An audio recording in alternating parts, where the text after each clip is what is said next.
আল্লাহ রাব্বুল আলামিন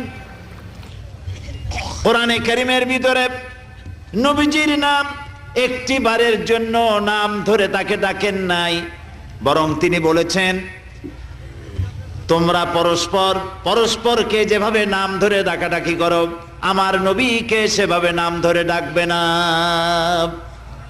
আল্লাহ নিষেধ করেছেন আমার নবীর নাম ধরে ডাকবে না। সুবহানাল্লাহি ওয়া বিহামদিহি।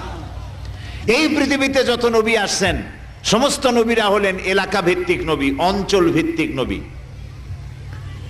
এক এক এলাকার, নূহ আলাইহিস সালাম এক এলাকার, মুসা আলাইহিস সালাম আলাক এলাকার, দাউদ আলাইহিস সালাম আরাক এলাকার, এরকম এলাকা ভাগ ভাগ করা।